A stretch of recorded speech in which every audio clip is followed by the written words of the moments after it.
My name is Jack Thompson, and this is Brussels, the city that gave me both the brightest spring of my life and the darkest storm of my soul.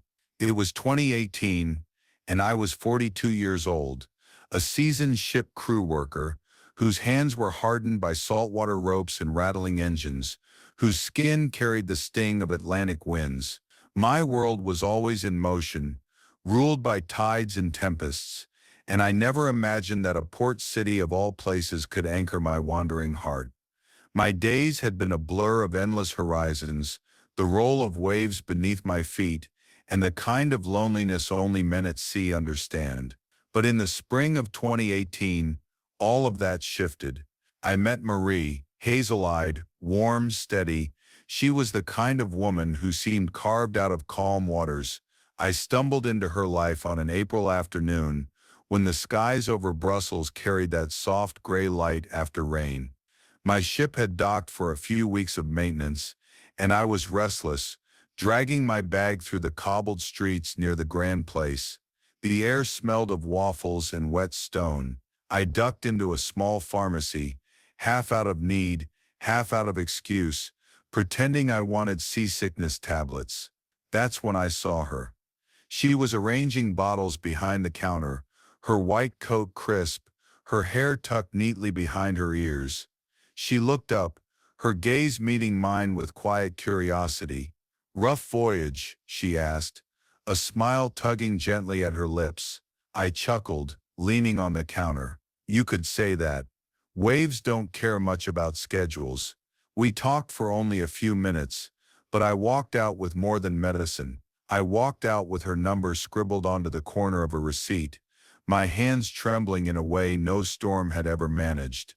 Our first coffee felt like stepping into unfamiliar waters, dangerous but exhilarating.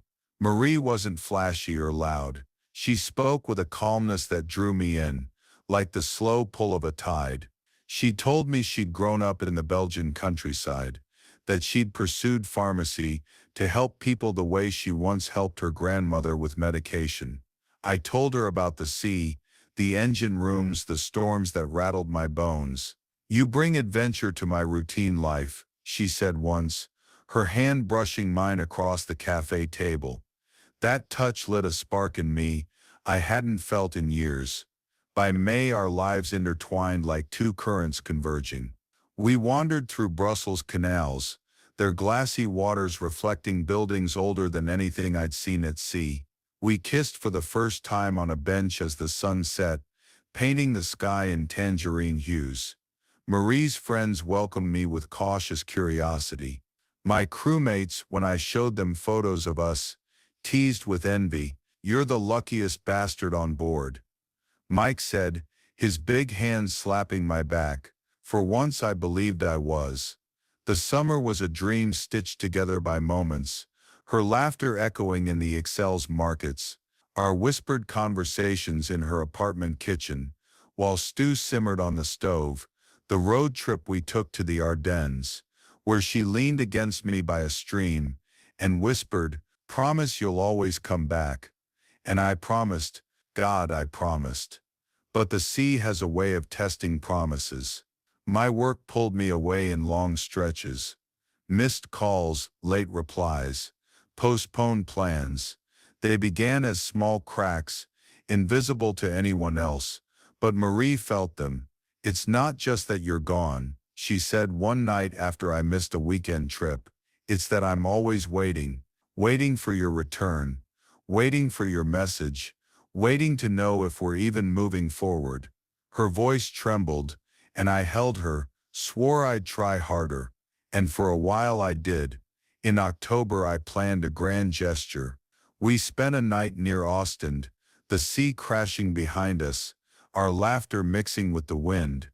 I told her I was considering finding work on land, that maybe it was time to give up the endless voyages. Her eyes softened, her hands cupping my face. "That's all I want, Jack. For us to have something solid." For the first time I let myself believe in a future beyond the tides. But November came, and with it my undoing. It was at a crowded bar near the Grand Place. The room buzzed with chatter, music thrumming through the wooden walls. Marie stood across the room, laughing with her friends. My crewmates surrounded me, drinks in hand, teasing me about being domesticated. "You've gone soft," Mike laughed, nudging me. The words stung more than they should have.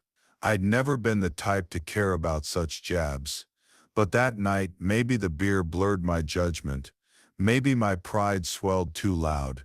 Anna, one of Marie's colleagues, leaned in to say something over the noise. I laughed too hard, touched her arm too casually. It was nothing. It meant nothing. But when I turned, I saw Marie's face. Her hazel eyes, usually warm, were shards of glass. We walked home in silence, the November air cutting sharper than any blade. Finally she stopped beneath a streetlight, tears streaking her cheeks. "How could you?" she whispered. "After everything, after every promise. How could you?" I tried to explain. It was nothing, meaningless, a mistake born from noise and pride. But she didn't see the details. She saw betrayal, abandonment, the echo of every doubt she'd confessed to me. We argued until dawn, her words breaking me apart. "I can't keep loving someone who isn't fully here. Not in this city, not in this life, not with me." And then she was gone. The days after blurred into shadows. Our friends, once full of envy for what we had, grew quiet, pitying. Mike muttered an apology, though I could see the guilt behind his eyes. Marie's apartment became a place I avoided, even walking past the street too painful. I sailed again, but the ocean had lost its rhythm. The waves no longer felt like freedom. They felt like punishment. It's been years since that night, but Brussels still lingers in me. I can close my eyes and hear her laugh in the Ixelles markets, see her hazel eyes catching the light of the canals, feel her hand pressed against mine by a forest stream, all of it undone by a single careless moment. The sea has taught me many things: how to navigate storms, how to endure silence, how to live with absence. But the greatest lesson came not from the ocean, but from Marie, that love is fragile, and once you let pride and carelessness corrode it, no tide can bring it back. Brussels in 2018 was my greatest harbor and my greatest shipwreck.